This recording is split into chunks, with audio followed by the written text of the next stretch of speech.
Good morning, everyone. I'm Bill Kramer. I'm the Communications Director at IBTTA. I'm pleased to welcome you to today's webinar, Violators and Violations, the Eternal Tolling Challenge. We have more than 100 people, 200 people registered for today's webinar. If you like multitasking, you can start or join the live conversation during this webinar on Twitter. Just use our hashtag IBTTA.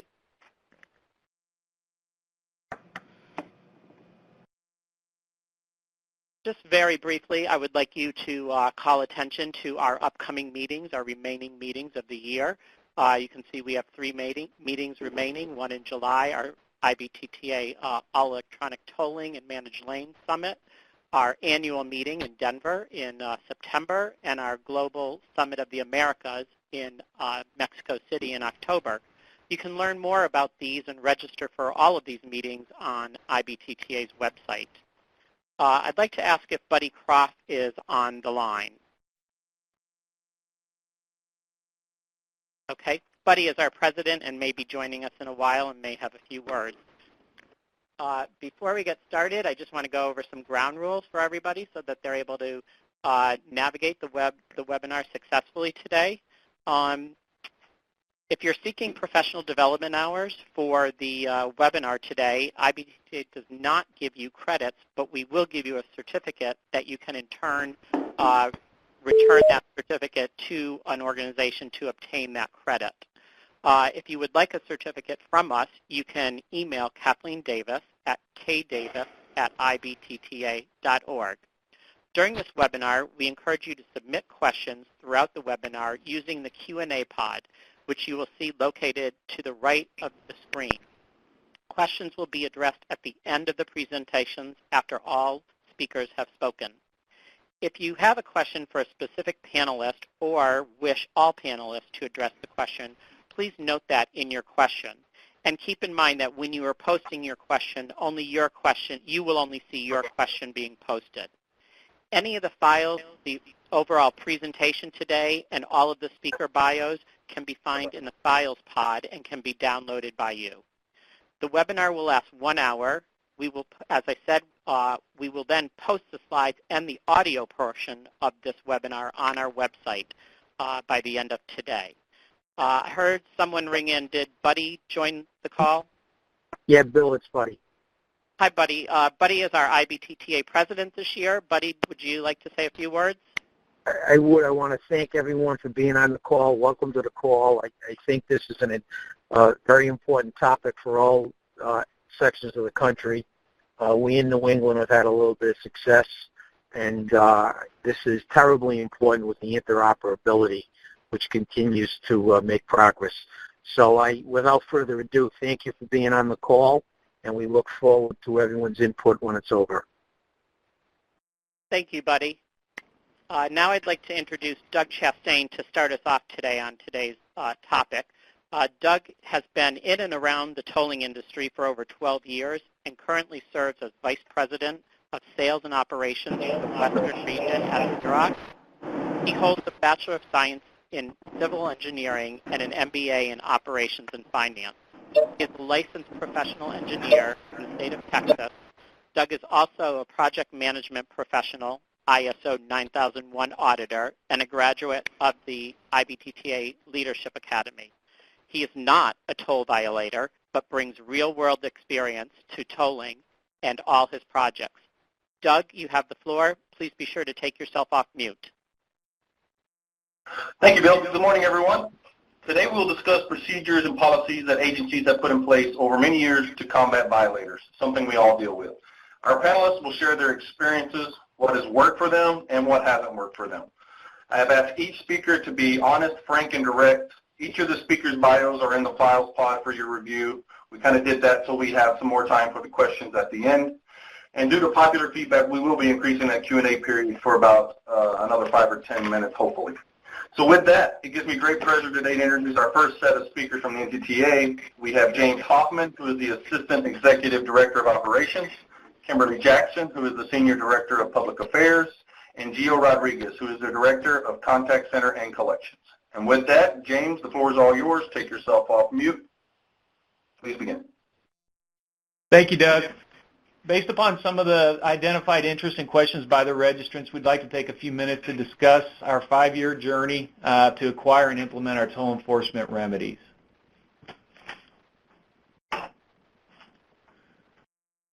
So in 1997, we were established. We report to 4-member counties, Dallas, Denton, Tarrant, and Collin counties. We just surpassed our 4 millionth active toll tag. About 79% of our transactions are toll tag, 21% are video. 9 years ago, we started our conversion to all electronic, which ended in 2010.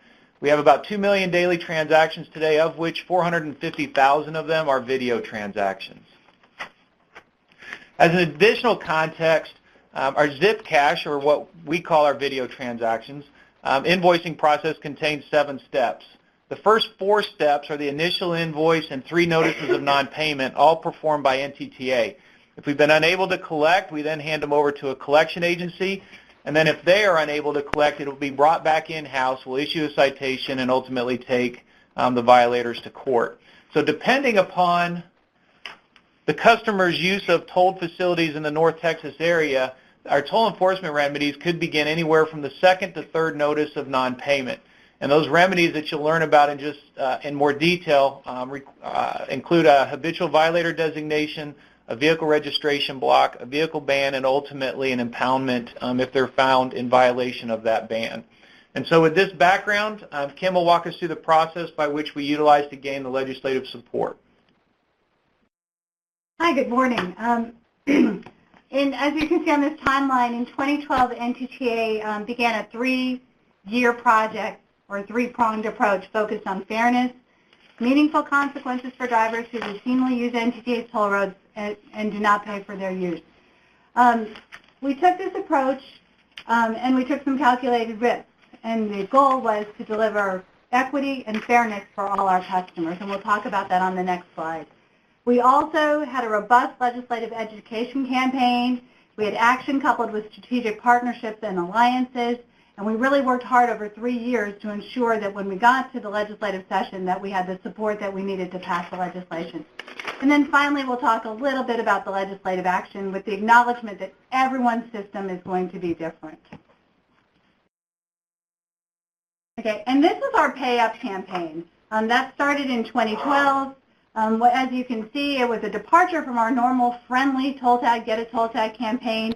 There was some risk involved because we were exposing a problem to the public and the legislative folks that we were not getting payment from everyone involved. It was multimedia. It had 3 goals: encourage payment from our zip cash pay by mail customers, and we did have some results with regards to that.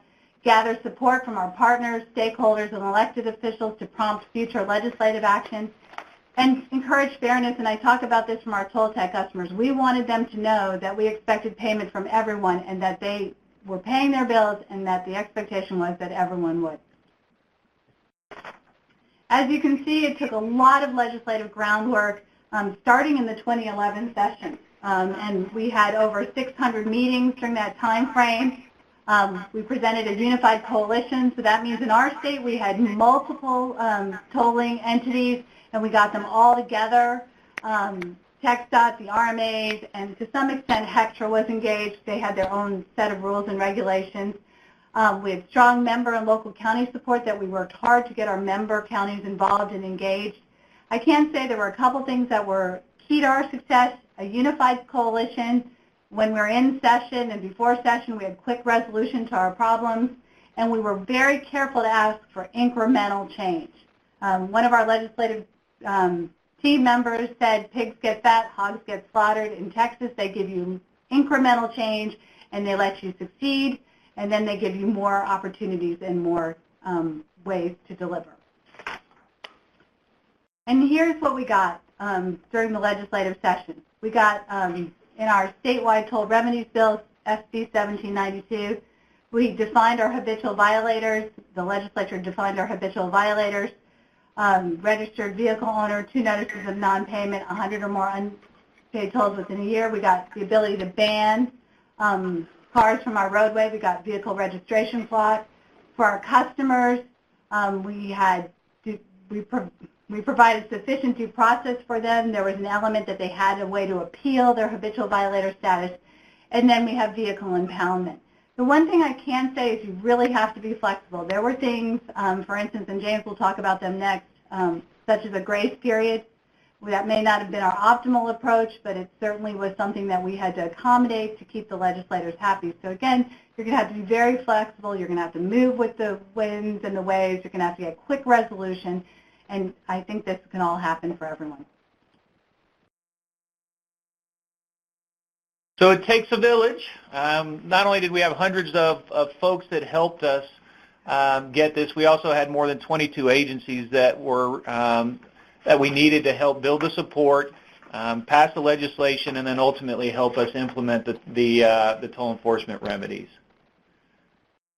So as Kim mentioned, with legislation, sometimes you take the good with the bad. And although a grace period wasn't something that we asked for, we realized pretty quickly that we needed to embrace it, and it was going to be necessary to get the legislation and the tools we needed. So the grace period called for anybody who met the definition of a habitual violator, we had to send within 30 days a notice to them that identifying their status and what their options were. They had two options. Essentially, they could come in, pay us, or if they wanted to come in and pay us and take out a payment plan, they could pay up to 10% of the tolls. But if they wanted to challenge that status, they could. The interesting part about that is they could challenge HV status, which could keep them out of the remedies, but they still owed us the tolls. And then lastly, if the administrative fees, if they opened up a toll tag account during this process, then we waived all of the administrative fees that were associated with their account. So, as is typical with human nature, most waited until the last week, and you can see here from the pictures that we had lines literally around our building. We had news cameras or news agencies on helicopter over our building, but we took this as an opportunity to demonstrate to these customers our focus on customer service and their importance and how we valued them as customers of NTTA. And we handed out water. We gave trinkets to bored children to keep them occupied. We escorted people inside our building if they needed a break from the heat, if they needed a restroom. And we also gave out, when the lines were exceptionally long, vouchers. And a humorous side note was that we actually saw in September of 2013 one of our vouchers being auctioned off on eBay. So the grace period gave us an opportunity to put on a new face. And you can see here from some of the quotes from our customers that no longer did they see us as this Goliath government agency, but they actually appreciated the personal attention that they received while they were waiting to take advantage of the grace period. So in summary on the grace period, it was quite successful. We collected about $4.7 million in cash, another $4.4 million in payment plans, and we actually distributed 22% more toll tags during that 3 months than we had the prior year. And so as we rolled out of the grace period, we then embarked on the full implementation of our toll enforcement remedy programs. In addition to those toll enforcement remedy programs, we also rolled out two customer-friendly campaigns. One of them was a $20 toll tag, which typically for a toll tag we required $40 of prepaid tolls. We give away the toll tag. And in this case, with the 20, we only needed $20 of prepaid tolls, and we still gave away the toll tag for free. Secondly, we decreased our administrative fees associated with our first, second, and third notice of non-payments because that was just the right thing to do with our customers. And so with that, Gio will now walk us through and describe our toll enforcement remedy program in a little bit more detail and then show you some results. Thank you, James. As James mentioned, remedies usually kick in on our second notice of non-payment. What we're looking for is transactions, unpaid toll transactions of 100 in a rolling 12-month period and 2 notices of non-payment that have been sent to the customer. Once we deem that a customer is a habitual violator, we send them a letter stating that, and then at that point in time, they have 30 days to dispute their HV designation. Assuming that they do not dispute it, then we would proceed to additional remedies. Whether it's the dispute letter or the banning on the roads or the vehicle registration block, we see these as opportunities for us to talk to these customers. We want to take time to set them up on payment plans and also move them from a violator to a toll tag customer. If we do not hear from them, ultimately we do have the ability to impound their vehicle. James mentioned taking a village, that it takes a village. Here's an example of why. We send our vehicle registration blocks every week to the Texas Department of Motor Vehicles for all registered violators. At the same time, we have worked interlocal agreements with several county tax assessor and collector's offices to make sure that they honor the scoff blocks on the vehicle registration blocks. As we span our network of roads, we also have to work with additional counties to bring them into those ILAs that I mentioned before. So far, how often have we used these tools? About 155,000 vehicle registration blocks have been placed. Almost 79,000 bans have issued from our road, and we have impounded 4 cars. Talking a little bit more about impounds, we're not really looking to impound cars. As a matter of fact, the 4 cars that we did impound were quickly returned as customers came in and made payment arrangements with us. And so far, all these efforts have yielded about $65.5 million cash in the bank for NTTA.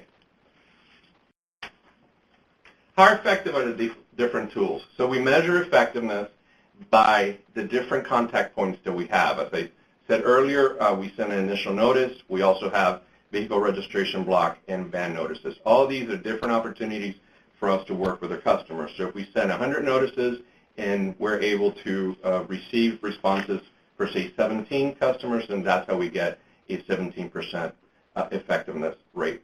Overall, the program so far, 1 out of every 3 customers that has been sent a violation has contacted us to make either a payment in full or set up a payment plan. And again, what we're looking here is changing behavior. What we want to do is change the customer from a habitual violator to a good paying customer. And we do that by making sure that when we set them up for the toll tag transactions will take care of the future tolls, and we work out payment plans with them for past transgressions. From an at-your-service perspective, this is a tool that we use to ensure that we're providing the same level of customer service that we do our regular customers to our HVs. And as you can see, they have the ability to set up an appointment with us online for face-to-face in one of our locations, or for us to return a call back to them. And about 26% of the appointments made are from habitual violators. We also monitor call volumes very closely from this segment of the population. We want to make sure that as we send the notices, we do have staff standing by to receive those phone calls. So as you can see, over time, we have seen a huge increase in call volumes and have been ready to accept. So at the end of the day, how successful have the programs been? When we look at our 2016 monies that have come in, we look at each month. We have a target of $4.2 million, where every month we want to either get payment arrangements or paid in fulls for about $4.2 million. So far, for the first couple of months this year, out of the $30.2 million that have been set up, $20 million of that has been cash in the bank. So far, we're very pleased with the success of the program. Okay, so that's a quick overview of our 5-year journey to acquire and implement our toll enforcement remedy tools. We're proud of where we've come from. We're proud of where we're at, and we're excited about what lies ahead and our ability to work with an important group of customers, our HVs. And with that, Doug, we'll turn it back to you. Thank you, James, Kimberly, and Jill. Very well done. I'm sure we'll get plenty of questions about your impounding and your processes there. Speaking of that, just a reminder to post your questions as we go through this, and we'll answer those at the end of the webinar here. With that, our next speaker is Shanna Whitehead, Chief of Business Systems with Illinois Tollway. Shanna, please take yourself off mute, and you have the floor. Good morning. I'm pleased to be here today to talk about the choice between violations and invoicing and the considerations around those choices. Illinois is very familiar with this conversation because when we moved to open road tolling in 2005, we had the luxury of keeping our cash lanes, and as a result had the luxury of keeping a true violations model. As we continue to introduce the all electronic tolling points that we have been introducing these past few years, though, we return to this conversation over and over again internally. So my presentation today reviews some of the key points around the violations model and the invoicing model that our electronic tolling team here has learned over the 10-plus years of doing this. I'm going to advance my slide. So on the first slide, I talk a little bit about the violations model and its benefits, and the invoicing model and its benefits. The violation model introduces large fines and immediately categorizes someone who misses a toll as a scofflaw. The invoicing model is softer. It sends a bill to someone who misses a toll and includes a small administrative fee for missing that toll. Now, in the violations model, we have found that it's typically easier to gain access to DMV records because in some states, the DMVs have to follow rules or laws that prevent the distribution of registered owner data for mere billing purposes. In a state like Illinois, where we have a ton of interstate traffic, we actually do rely on DMV data from coast to coast, and so this is an important consideration for us. We find that when people receive a violation versus they are far more likely to take it seriously and to respond quickly, and they're much more likely to take action in advance to avoid a violation. Our violation notices look like legal notices, and they tend to scare people. So they are more likely to use their transponders, they're more likely to try to keep their IPASS accounts up to date, and our fines, additionally, are bigger, and so we actually recover more of the cost of issuing these violation notices than we would be likely to recover small administrative fees attached to invoices. Now, on the other side of the coin, though, is the invoicing model, which is far more popular with the public. It is more accommodating of infrequent drivers, and it's more accommodating of certain demographics that are less likely to want an account they have to keep current. It also is considered among many folks a little more fair. We have received this feedback in various ways over the years. I thought that it would be useful to go over a little bit of what it takes to be successful with a violations model and with an invoicing model, and then the following page just covers general points that we have learned over the 10-plus years of trying to do this for revenue recovery overall, because revenue recovery is a huge part of electronic tolling once you get rid of gates. If you have gates, it's unlikely that people are going to burst through them and violate, but once you get rid of those, violations, pursuit, and revenue recovery becomes a huge part of your business and operations. So on the violation side, we have found that it is important to make multiple payment options available so that people can avoid a violation. If you issue a bill, people feel a little less worried, and they can always pay with that bill. However, if they are going to incur a violation, you have to provide many, many options, including that sort of grace period toll option that was mentioned earlier, which is what we do. We give 7 days to pay, actually, for every missed transaction. You have to have extensive and responsive customer service. If people are receiving violation notices in the mail, they are upset and they want to contact you right away. At least a huge portion of them do. And having the availability of good customer service reps and good self-service options and long hours makes a big difference. You have to also, if you are issuing violations, you have to recognize the fact that violations do end up in the hands of many of your actual customers, in our case, IPASS customers. So when our IPASS customers forget to use the transponder, forget to add the license plate of a new vehicle to their account, or forget to update their credit card when that number changes or the credit card expires, they will end up with a violation. And we have to recognize that they are a customer that had good intent, and we have to settle with them based on established settlement guidelines. And also with violations, and this gets to the previous page, goes back to that previous page's point about public popularity and also the idea that invoicing can be more fair. If you're issuing violations with big fines, you have to consider how to manage financial hardship that a number of your drivers will inevitably bring to your doorstep to discuss.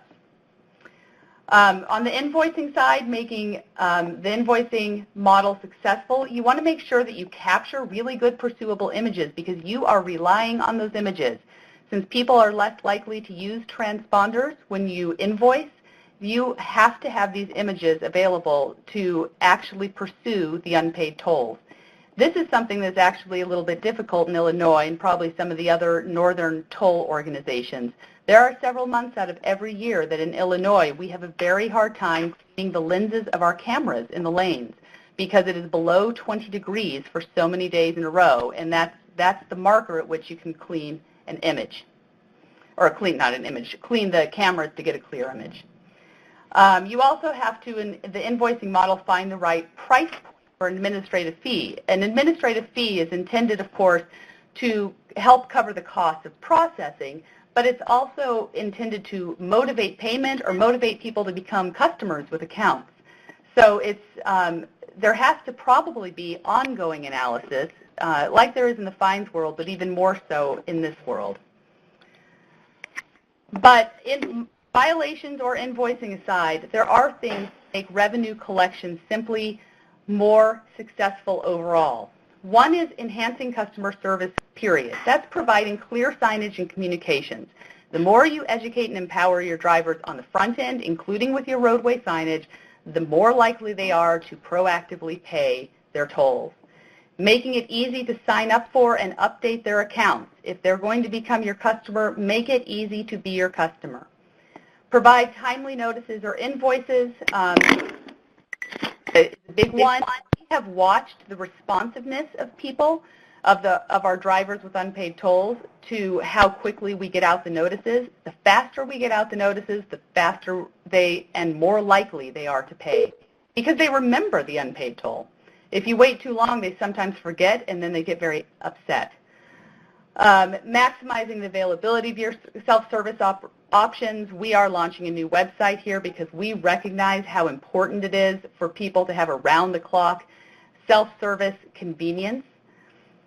Making it easy for drivers with rental cars to pay tolls. I think in a lot of our toll organizations we struggle with the rental car agencies and how upset the drivers can get with us when really it's their rental car agency charging fees on top of their video tolls, not us. So finding different ways to work with the rental car agencies and different ways to empower the drivers. We're about to introduce the opportunity for people to put a temporary plate on their car so that they can indicate when their rental starts, date and time, and when it ends, date and time, and the transactions will accumulate accordingly. Maximizing interoperability with other toll organizations. We are grateful to be part of the EasyPass group, and it has been a huge cost-effective measure for us in every which way. Leveraging technology. Robust, flexible technology for real customer relationship management. You know, when you work with an airline, when you work with DirecTV, when you call American Express, they all have an account for you. They have a full account history. They know a lot about what has happened with you as a customer over the years that you have worked with them. That is less likely in the government fee-for-service world, which tolling really is a part of. So in recognition of that, Illinois is working to launch the SAP system for customer relationship management in the coming months, and that is a Tier 1 software, which is one of the first times it's ever been used in a government fee-for-service world. And we're very excited because we think it will offer a lot more flexibility and robust services to our customers, and we actually, getting to the next point, that it will collect and house and provide analytical tools for far better calibration of everything that we do, customer certification in terms of communications, and possibly one day even in terms of pricing. Maximizing access to accurate registered owner data. Not only are you very reliant upon good images when you're trying to find people who have missed tolls, but you're very reliant upon the registered owner data that the DMVs can provide. Making it accurate is very important. In Illinois, we also use, and I think almost every tollway uses, the National Change of Address database to bounce the DMV addresses up against. So we get the addresses, the registered owner addresses from the DMVs, and then we check them against the National Change of Address database that the U.S. Postal Service provides, and that has helped us gain a great deal of accuracy. We have far less returned mail. Providing incentives, trying to get people to use transponders by using different fees or pricing differentials, making sure that people know what to do if they have expired, broken, or lost transponders, and proactively reaching out to them and trying to switch them around, and then escalating fees or fines, and then as well as the punitive action on the back end if you have not already started with the punitive route like you do with a violation, so that people are increasingly likely to pay as you escalate through the process. When tollways contact us, and we do get a number of folks contacting us when they're starting smaller toll roads around our state or around our region, we tell them that if they're looking at the violations versus invoicing thing, these are the things they need to ask themselves. How easy is it to miss a toll payment? How easy is it to be a customer and to be a customer in good standing? What are the demographics of your drivers? Are these people who are very likely to even establish and keep current their accounts? How feasible is it to incrementally raise tolls? If it's harder and harder to control your leakage through an invoicing model, which it would be for an organization like Illinois, do you have the ability to incrementally raise tolls to continue to cover your costs? And then what is the political tolerance for major enforcement action? Impoundments were talked about in the Texas area. That's not something that the Illinois political framework would be willing to embrace. And then finally on this last page, I did put up there the current Illinois model. We issue a first notice. It's a $20 fine for each unpaid toll. The people who receive these notices have 30 days to pay. They have an option to request a hearing. We also have a full dispute process, and the disputes include things: the vehicle has been sold, the vehicle is not mine because of the divorce settlement, the vehicle was stolen. We have an entire affidavit of non-liability that people can fill out, provide their paperwork for, and we process about 1,000 of those every month. If they haven't paid in 30 days, they get another 30 days. They get a second notice with a reminder, but they can no longer have a hearing. After that 30-day period, so now we're up to 60 days, the fine escalates and the $50 fine is added on top of the $20 fine, and it gets sent to a collection agency. I welcome any and all questions during the Q&A period, but I also, of course, am happy to talk to anyone offline if there's anything that you heard about that might be of interest to you. Thank you very much for the time. Thank you, Shannon. Great information. I think you really did a good job explaining the whole process when you're talking about violations. Our final speaker is Richard Carrier, Senior Vice President, Managing Director, ETC and Parking Services for Penn Credit Corporation. Richard, the floor is all yours. Please make sure you take yourself off mute. Great. Thanks, Doug, for the introduction and inviting me to be on your distinguished panel today. I spent my whole business career, more than 30 years in the violation industry, addressing this eternal question of violators and violations. And I'm sorry to report today that violations and violators will always be part of our industry and an important cost center which toll agencies must recognize and manage. More agencies transitioning to all electronic cash tolling results in an increase in toll transactions and a natural byproduct, an increase in violations. An estimated industry average of 30% of all of the toll transactions are those people who choose not to get a prepaid account but rather use our toll roads and pay the higher fee associated with video tolling. So in order to maximize toll fee collection, agencies must identify the highest percentage of license plates owners associated with those toll transactions so invoices or violation notices can be sent. And as we know, there are many obstacles to successfully identifying motorists and collecting from them. Even with a successful reading of a license plate number, obtaining the proper registered owner of that vehicle is often difficult due to The fact that there's no national standard for license plate numbering. States issue duplicate license plate numbers, require plate types to return the proper RO. They reissue plate numbers soon after surrender. And other factors make the identification an imperfect science. In addition, access to state DMVs is a complicated maze that only a few agencies and service providers have mastered. To compound that problem, at present there's no national interoperability or sharing of agency customer accounts to eliminate the need to use DMVs to identify the motorists using our lanes. Another major issue confronting the industry is the fact that motorists fail to update their new address at the DMV. Undeliverable as address mail, which Shanna just addressed, is a huge revenue loss for agencies and a condition which spirals into the perception of poor customer service when a valid address is found and contact made, often with penalties long after the original notices were sent. A useful collection method used by many tolling agencies that the DMV hold, but all states don't have laws to place registration suspensions for toll violations, and only a few states have reciprocity, where, for example, MassDOT can place a DMV hold for a violator residing in New Hampshire. The tolling industry, along with other license plate violation industry associations such as IPI, needs to work together to expand reciprocity among states. And lastly, the industry is confronted with a group of people who do not have the ability to open and maintain a prepaid account. They are what we refer to as the unbanked population. So with all these obstacles, how best to deal with violators and violations? Our industry is all about customers and providing exceptional customer service. Having implemented many delinquent toll violation programs, I'd like to focus today on what I believe tolling agencies can do to enhance their efficiency in order to improve customer service and reduce violations.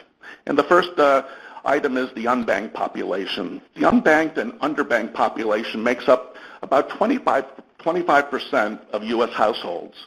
These people either do not have a bank account or maintain one but choose not to pay by other means such as cash and prepaid debit cards. They are reluctant to open up an account with a government agency and often lack a credit card to associate with that account.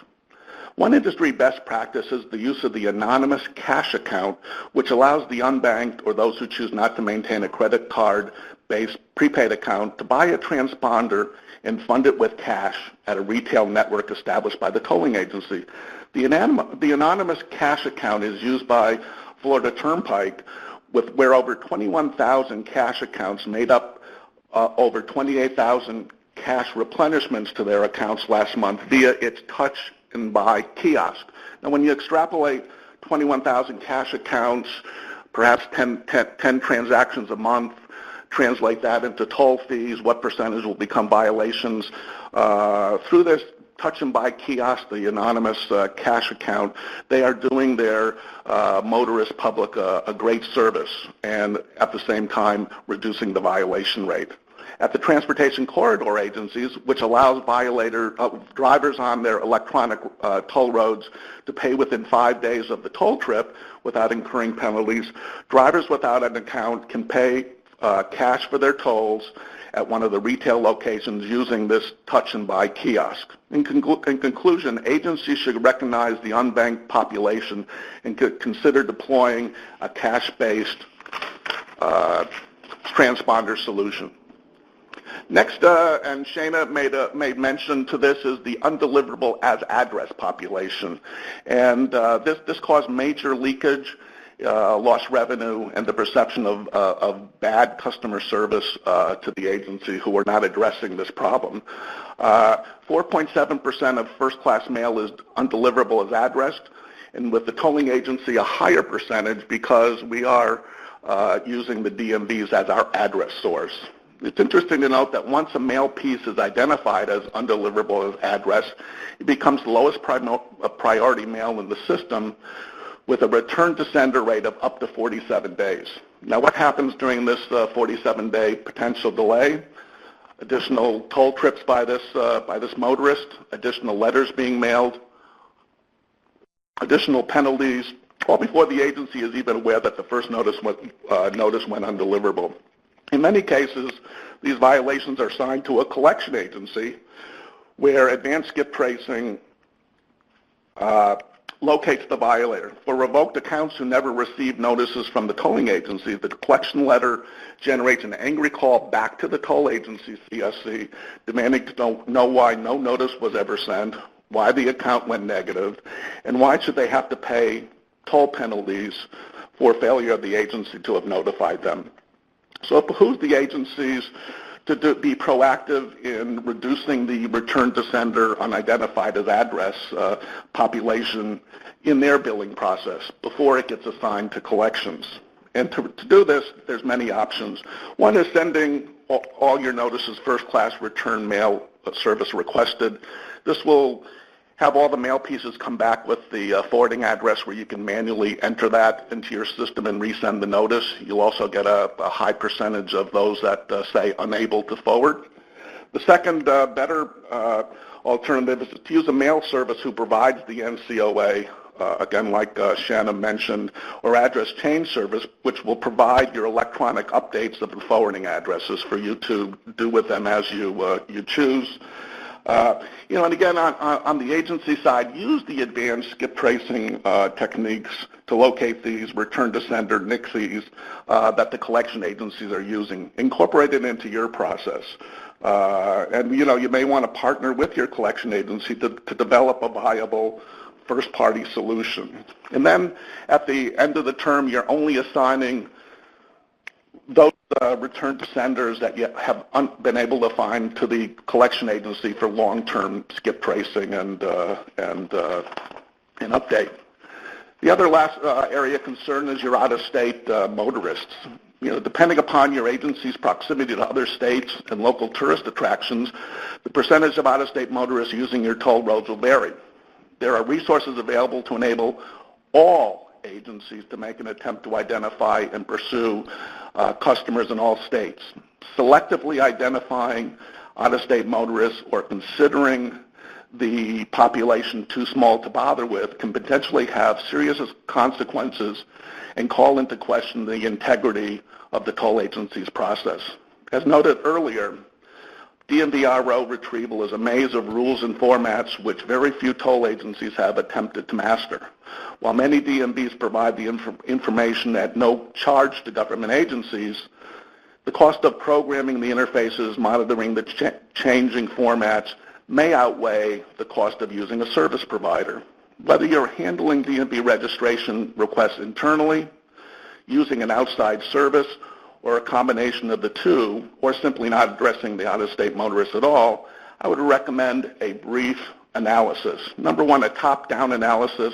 Look at your number of unique plates over the last year by state to see really what your volumes are, and then do a cost analysis of the DMV direct charges versus the charges you may be paying a service provider. And then, are there any few states which you have really significant volume where you should develop a direct interface? And lastly, is utilizing a collection agency, which many of us do. It's a best practice to use a collection agency when all agency efforts have failed. Operating on a contingency fee basis, the collection agency has the ability to locate a higher percentage of violators over the long term at a current address and or telephone number and compel collections. The use of a collection agency should not come as a surprise to your customer or violator.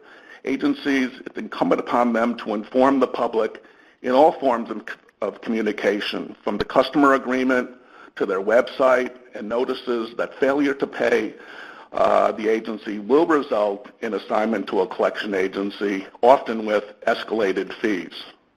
Remember that the collection agency is an agent of the toll agency, and all communications, collection efforts are dictated by the toll agency in the manner in which they want the agency to do business and must be memorialized in written business rules.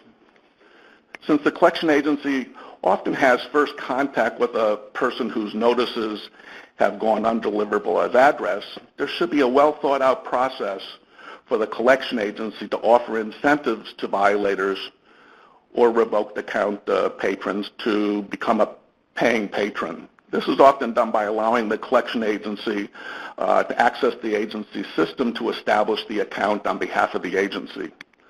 Finally, emerging trends in the tolling agency which will increase collections and reduce violations are utilizing multiple collection agencies for your debt pool. This can be a champion versus challenger format where performance is reviewed every quarter and a larger percentage of accounts then assigned to the best agency.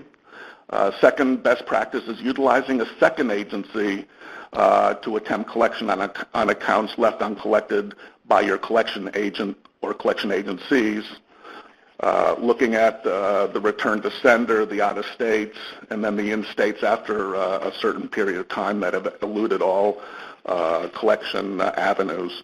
And then what we're seeing now is the advanced payment of a toll fee, either all or part, where a collection agency pays for the toll fee as part of the collection process.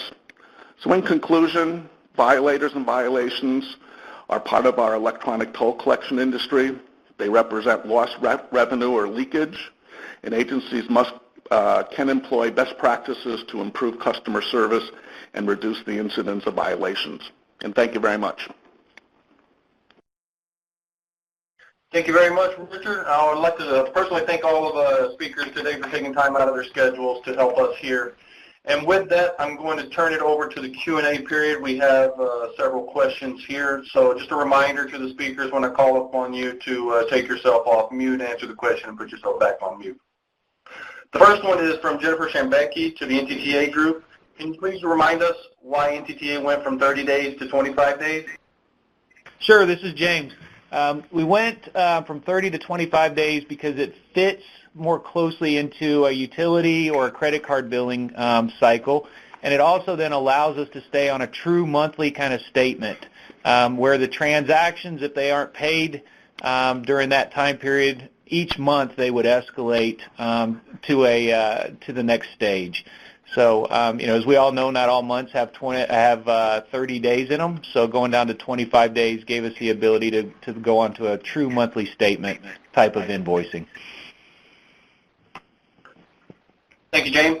The next question is from Joe Rouse to Shanna. How many cashless toll plazas do you have, and do you have any plans to go completely cashless? We are introducing our first all-electronic tolling roadway on July 5th. That will have 3 plazas. We have several other smaller plazas on our system, ramp plazas, that are all electronic, and those are a couple years old each. So we are, that's why I had indicated that we're working through the conversations about how this evolves over time, because our violations model was originally predicated on all the cash options that we had. Thank you so much, Shanna. The next question is from David Pope for NTTA.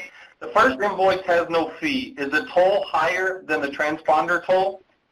Yes, it's 50% higher. Short and easy for that one. The next question is from Roland to Shanna. What percentage increase in mailing success did you experience once you changed your model to check change of address files for invoice customers? It's generally around 7%.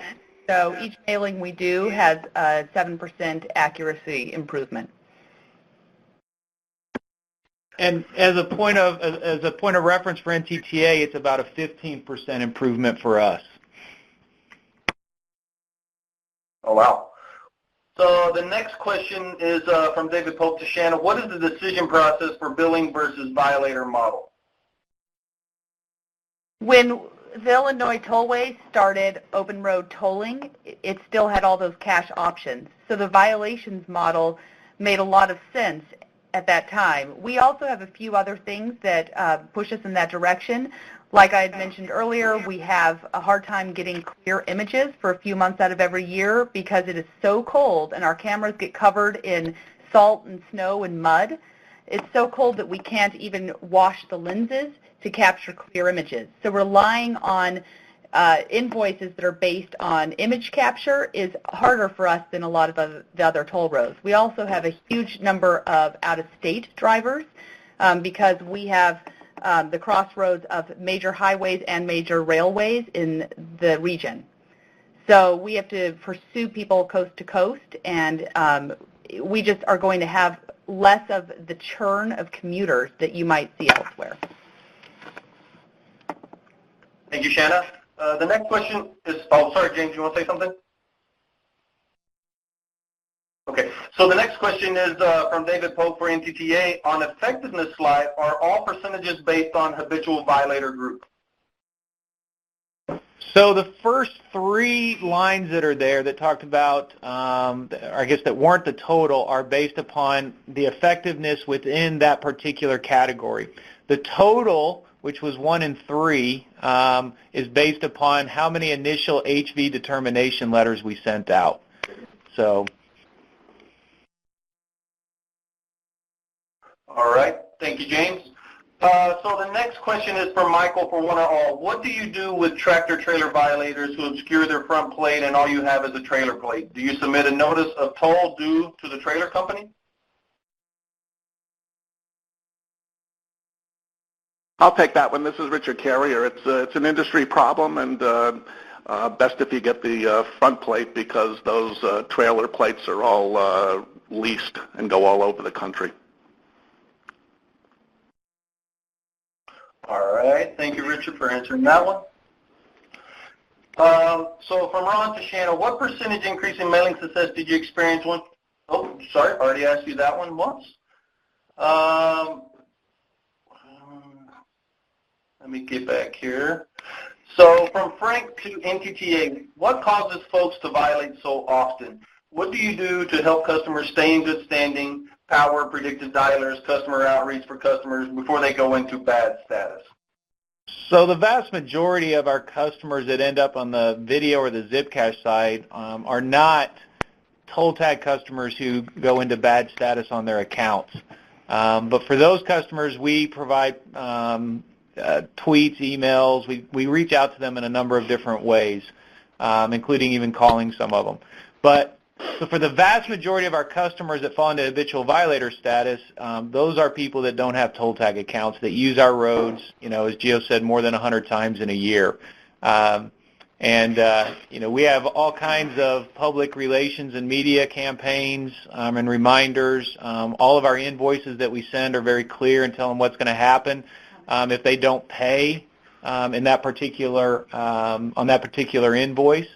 So I wish we, like a lot of people on this phone, had the insight into how to make somebody who doesn't want to pay you pay, but you know, for the vast majority of our habitual violators, they simply just don't want to pay. Thank you, James. Next question is for Richard. Richard, any info on the effectiveness of out-of-state toll invoices? Yeah, toll invoices would be sent by the tolling agency before it gets to collections. That may be best directed to Shanna or James. However, from a collection standpoint, again, depending upon whether that toll violator has been identified, being an out-of-stater, there is in many cases, a higher collection rate for the out-of-staters because they're surprised that we've located them having ridden on another toll road in another state. James or Shanna, any input there? This is Chief. I'll share our experience at NTTA. So once we're able to find an out-of-stater, we do see about a 70% payment rate within the first 12 months of sending the invoice out.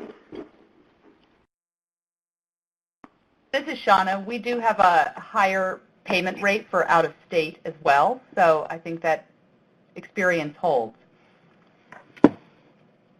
Another question for James or Shauna. What procedures do you have in place for out-of-state violators? I can speak to that first. We work with the DMVs from coast to coast. So we have to have registered owner data constantly churning through from all the different states. And we also work with collection agencies that have the right certifications to collect in all the different states. And then, of course, we do seek interoperability opportunities wherever possible. So the EasyPass group is a very big deal for us in terms of cost avoidance and customer service. And we are eagerly testing out various other interoperable options to even further expand what we can do. This is Gio from NTTA. Similar approach. We do work with collection agency partners directly with DMVs throughout our state and pushing on interoperability solutions in order to identify those out-of-state customers. All right.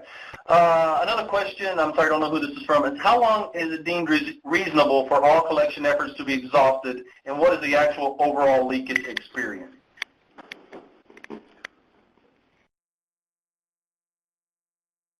Maybe you, James, or Shauna? Sure. In Illinois, we actually do not have debt expire the way that it does in most other jurisdictions. I think it's usually 7 or 8 years based on some of the reading and outreach that I've done elsewhere. And what was the other part of the question? That was how long do you pursue something? And the other question was about the leakage, the overall leakage. Oh, the leakage. We collect about 98% of the revenue that we expect, but the large fines that we charge in our violation notices does play a role in that. All right, thank you so much. How are out-of-state violations dealt with? What kind of model is best?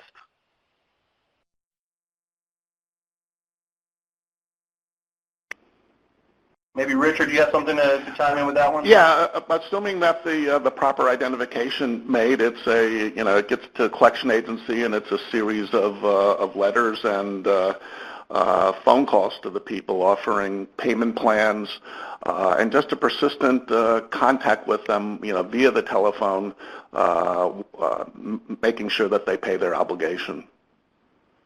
Obviously, without reciprocity with states, there's, you're asking them to pay, and but it's interesting to note, as Shannon James said, that the return rate for those out-of-staters is about 70%. All right, thank you. Another question from Derek at NTTA. What sort of marketing do you do for out-of-staters? Shauna or James, do you do any marketing? No, this is James with NTTA. We don't do anything to target out-of-staters on marketing. This is Shauna. We rely in part on the EasyPass network, but we also are constantly trying to evaluate our own signage so that as out-of-staters enter our roadways, they are as informed as possible. We also have a series of oases where a lot of folks do pull off the road, and we do have in-person customer service available at those oases. And I guess actually one more thing. Finally, we do sell the transponders in the biggest grocery store chain in northern Illinois. So even if someone is driving at an odd hour, they can almost always go get a transponder. All right, we have time for about maybe 1 or 2 more questions here. So one from Veronica. Does NTTA or Illinois Tollway have requirements for how the violation notices are sent? For example, certified mail. Yeah, so this is James. So the first thing that we do is we work with our communications and public affairs on the layouts of those. But as far as the certified mail, we do not. We send them standard mail, but we do subscribe to a system called Track and Trace so that we know we can follow where that particular invoice was put in a mail carrier's bag when it was delivered, that type of thing. We're required to send everything first class. All right, thank you. Another question from Maruya. Question to all, what about foreign enforcement similar to out-of-state?